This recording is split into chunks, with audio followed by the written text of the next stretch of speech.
again. In our last segment, we talked about beginning the list of expectations, those rules of engagement, the behaviors that you really look for in people on your team that help drive performance. Expectations really help to strengthen the team and get them going in the direction that you want. In this video, we're going to introduce a new concept, standards. You'll be able to describe standards, compare and contrast them with expectations, and talk about how expectations and standards work together to drive performance.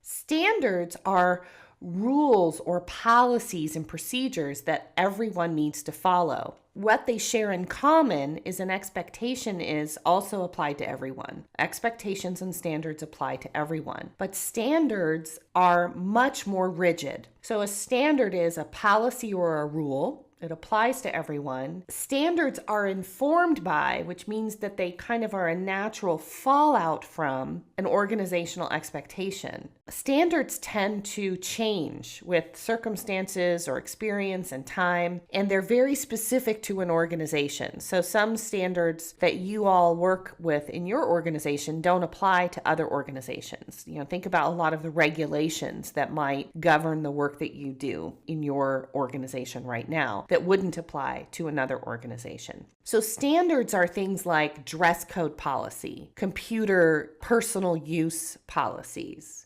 what time you need to be at work every day, what numbers need to be provided in a report every week. These are very, very specific policies, procedures, or even regulations that everyone needs to follow. So they are not expectations because they're very specific and they're measurable, but they often come from an expectation. So I want to give you some examples of how these work together.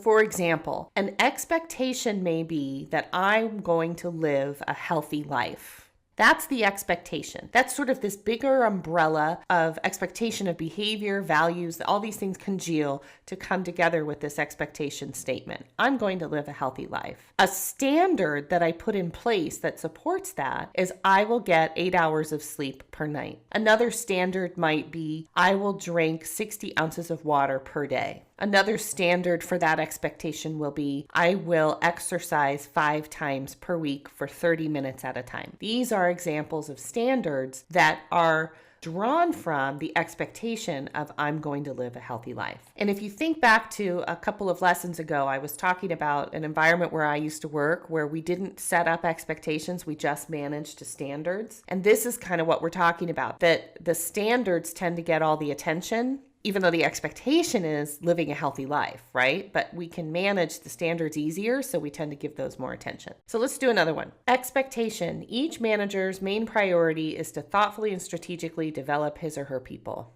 That's an expectation. Develop your team, right?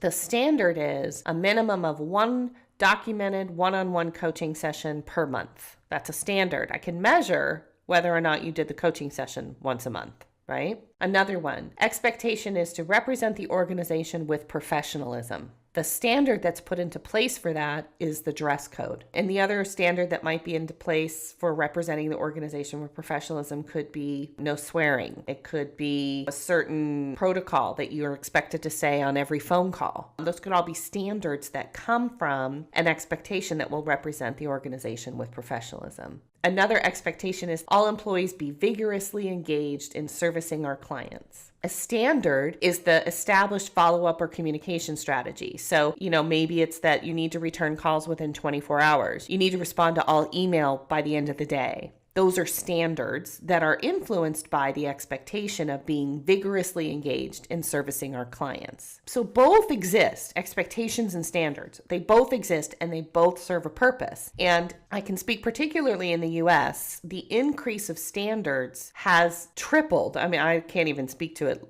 statistically. It's just massive. Most companies that exist today have huge policy and procedure manuals. Right? They have tons of standards. And the reason they have them is because there's so much litigation, there's so much risk that organizations have had to continue to write all these policies to protect the organization from, clients and customers and even employees who might raise challenges to some of the things that have happened. So there's a natural reason why all these standards exist. But here's the problem, and here's what I really want you to hear as a leader coach about this work is that, yes, standards serve a purpose and standards are about protecting the organization, but they are not a method for leading and coaching. Now, what's happened is because we have developed so many standards and we haven't done a very good job at developing leadership expectations, is managers have gotten, not intentionally, but they've gotten lazy. So now if I'm a manager and I have someone who didn't return a phone call in 24 hours, all I have to do is say, hey, it says right here that we're supposed to return all phone calls within 24 hours and you didn't. And so as a manager, I don't really have to have any responsibility here. I just have to point to the rule and tell you didn't do it. And so the reason a lot of managers like that is it's easier for them, right? There's no you to me involved in that. There's no exchange. It's just, well, the policy says you were supposed to and you didn't. So it's not really my fault as the manager. I mean, I'm not the bad guy here. The rule is.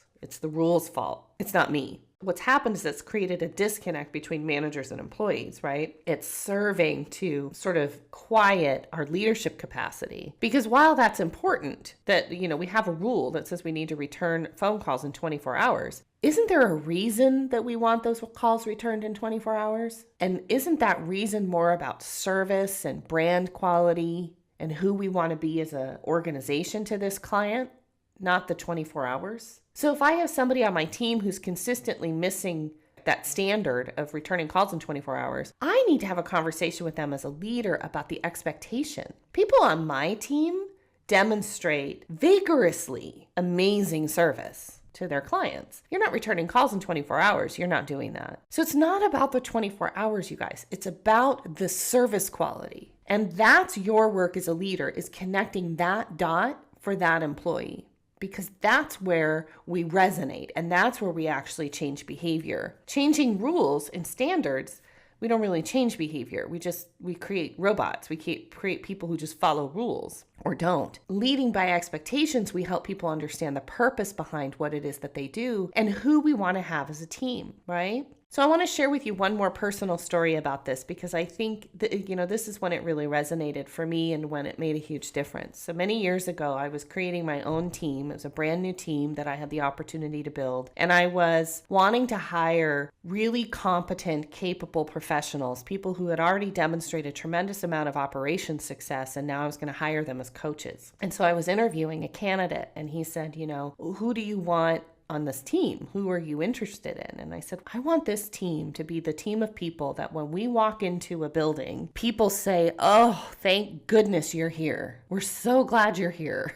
We've been waiting for you. I wanted the work that we do to be so meaningful that when we walked in the door, people felt it. They knew it was going to help them. And he said, oh, you want a Tiger team, right? Which was a reference to a special forces team in the military. And I said, well, yeah, I want a Tiger team. I don't even know what that is, but yes, I want one. I want a Tiger team. And that became kind of a mantra that my team and I had of really recognizing how valuable the work was that we wanted to offer. Now, there's pluses and minuses with that because if you can't measure it, it can get a little confusing. But ultimately, what I want you to hear from that is that there were a lot of things we had to do from a standards perspective, but ultimately the expectation was we're the Tiger team. We're rock stars. When we walk in, we deliver at that level. We're premier, elite, exclusive. And that was an expectation that I led from. Everything else that fell underneath that was just rules and standards. And that's what I want for you when you think about this team that you want to cultivate, because that's how you drive performance, is you help people really see at that broader level how what it is that they do makes such a difference. Yeah, we're going to have all these details, these standards we're going to have to work through. Fine, whatever. But that's not where success sits. Success sits in the expectation and you as a leader driving and holding the expectation. So in our future conversations here, we're going to talk about expectations and how those contribute to coaching and how those contribute to accountability. But really, really understanding expectations right now is so important, especially as they are different from the manual and standards. Okay? In our next segment, we're going to talk more about how these expectations influence who you are as a coach and how they influence individual performance goals and accountability. In summary, in this video, we compared the difference between expectations and standards. So standards are policies and procedures that apply to everyone. They're the rules of the organization, right? They are much more rigid than expectations. They're very measurable. They're very defined because they are typically written in some sort of policy manual. They're measurable and they're very specific to each organization. So rules that apply to a company that's a healthcare company may be very different than the rules that apply to a university, for example. Standards protect organizations from litigation. Most of the standards and rules and policies and procedures that we have been really born out of protecting and mitigating organizations from risk. Standards are really easy to manage by, but they're not effective to manage to, right? So as a manager, it's very easy for me to point to a standard and say, hey, you didn't meet this standard, but it doesn't require a lot of me as a manager. And that's why sometimes when we only manage with standards, we get into trouble because we're not really developing our management skill. We want to drive performance with expectations and then use the standards to really govern the behaviors and the actions and the risk of an organization.